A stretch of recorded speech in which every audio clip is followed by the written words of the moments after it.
Dahulu kala, di Tiongkok kuno, jin dan roh menguasai dunia manusia. Ada yang baik, ada yang nakal, dan ada yang suka membuat manusia menderita.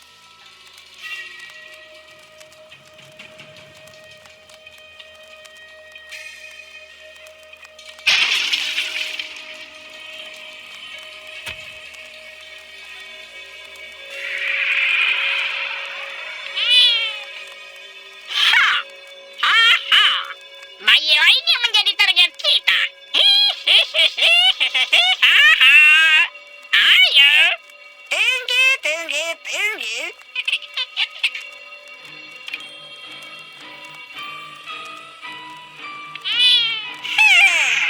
Lari! Terbang. Sebenarnya menghilang. Kau tahu, semua jin takut pada medali perak dan jaring ikan. Ibunya Pei Hang yang seorang penyihir tahu hal itu dengan baik dan berusaha sekuat tenaga. Jin nakal tidak bisa mengalahkan Pei Hang yang tumbuh menjadi anak yang cakap, sehat, dan pintar.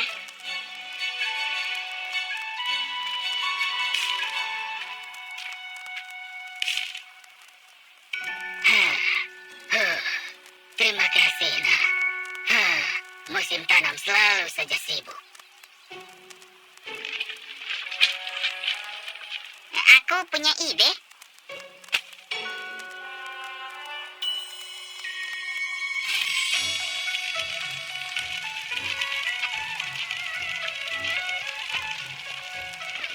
Ini membuat semuanya jadi lebih mudah. Putra kita itu sungguh luar biasa. Saatnya mengirimnya ke dunia nyata untuk belajar dan menjadi lebih luar biasa lagi. Ya, kau benar sekali.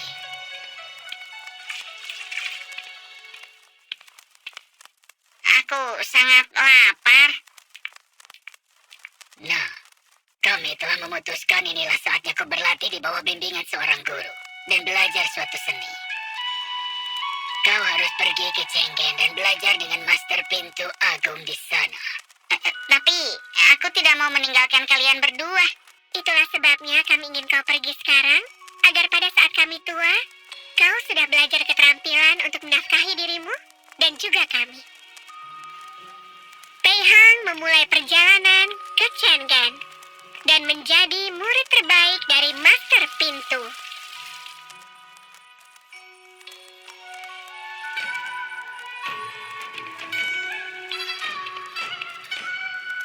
Pei Hang, kau telah menjadi murid terbaikku dan aku tahu kau akan membuatku bangga. Kau sekarang dapat melakukan perdagangan apapun pilihanmu. Aku ingin kembali ke desaku dan membantu ayahku. Aku juga akan membuka sekolah bagi penduduk desaku yang belum cukup beruntung untuk belajar dari guru sepertimu. Ini yang aku harapkan darimu. Tapi sebelum kau pergi, kau harus menemukan istrimu. Menikah? Tidak. Ada seseorang untuk kita semua. Malam itu, saat dia tidur, Pei Hang bermimpi. Pei Hang, Pei Hang. Peri bulan mengikatkan tali ini ke sekeliling kita saat kita dilahirkan, karena kita ditakdirkan untuk bersama. Kau akan segera menemukanku. Aku Yin Yung. Tunggu. Kau akan segera menemukanku. Aku Yin Yung. Aku datang, Yin Yung. Aku datang. Aku datang, Yin Yung. Aku datang.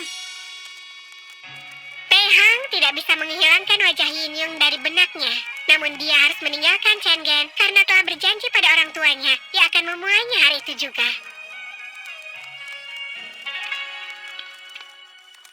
Saat dia sedang bepergian di pinggiran Chenggen, dia tiba-tiba merasa haus. Mungkin aku bisa menghilangkan dahagaku di gubuk terdekat itu. Nyonya yang baik hati, maukah Nyonya memberiku segelas air? Tunggu di sini. Nih, tolong ambilkan air untuk pemuda ini.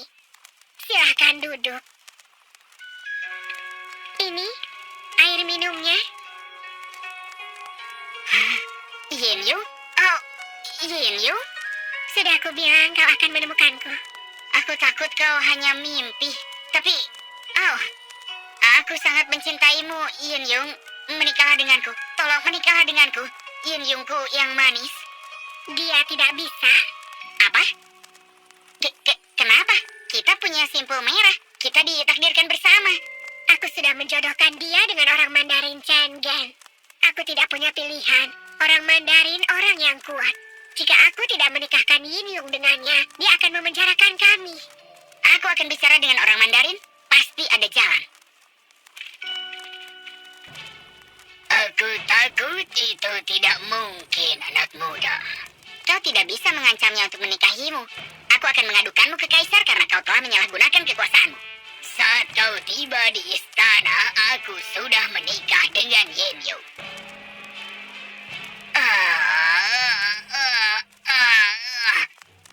Sakitnya kembali. Kapan kau akan memberiku obat, wanita tua? Aku membutuhkan alu dan lesung giok dari Danau Permata untuk membuat obatnya. Hanya itulah obatnya. Tapi, siapa yang berani? Kau ambilkan alu giok dan lesung untukku. Jika bisa, aku akan membiarkan Yin Yung menikahimu. Aku janji. Singkirkan saja aku dari rasa sakit yang luar biasa ini. Baiklah, aku berjanji. Oh, jangan. Itu terlalu berbahaya. Tidak ada seorang pun yang pernah melihat alu giok dan lesung. Akan kulakukan apapun untuk memenangkanmu, sayangku. Waktumu 1 bulan. Seharusnya kau tidak menjanjikan hal itu padanya. Hanya itulah caranya. Danau Permata letaknya jauh, dan jalannya penuh dengan bahaya. Kau harus menyeberangi 4 sungai yang mematikan, biru, putih, merah, dan hitam.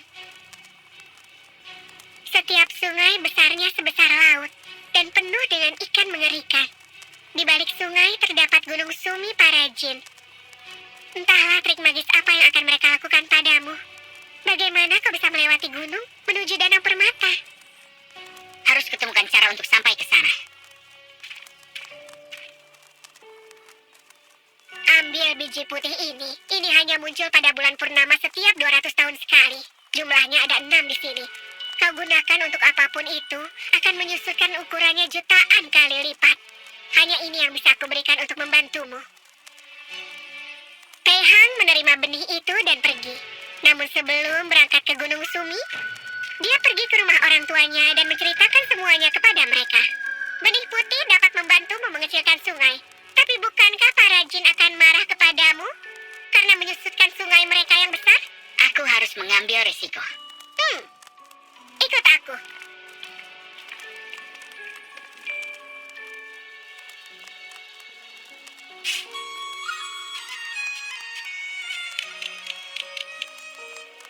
Benih ini muncul sekali dalam 300 tahun pada malam bulan baru.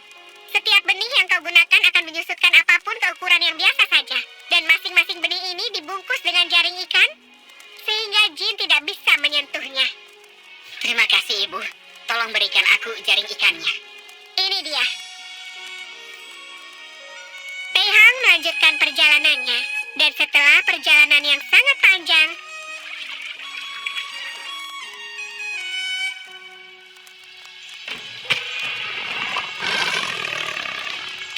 dia tiba di Sungai Biru. Ikan-ikan di sungai itu mulai menyerangnya bahkan saat dia berdiri di tepi sungai. Dengan gugup, Pei Hang melemparkan salah satu benih putihnya ke dalam sungai.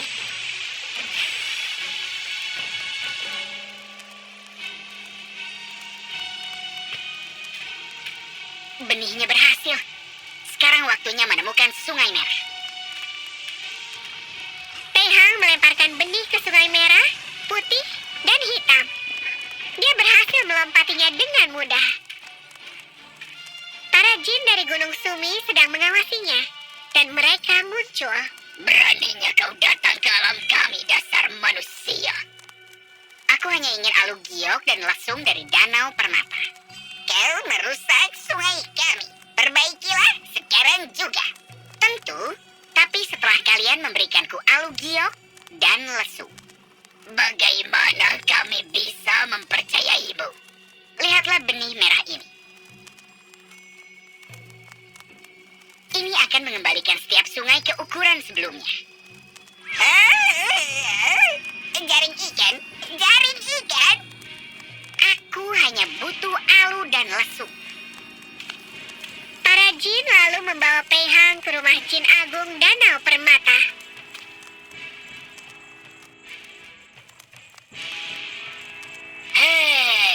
Kalian manusia yang sombong. Kalian ingin alu dan lesu? Itu ada di sana.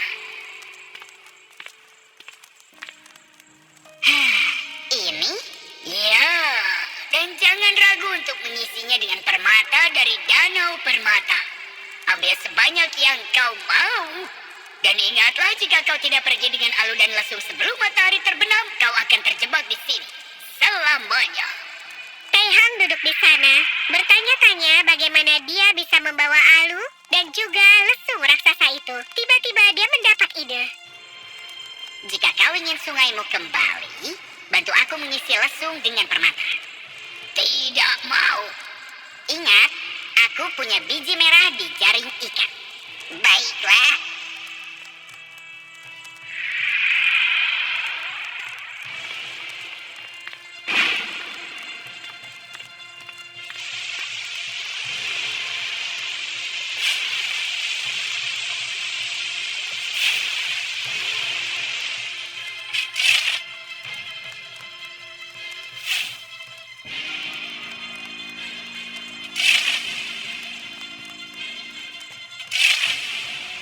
Sekarang untuk membawa alu dengan semua permata.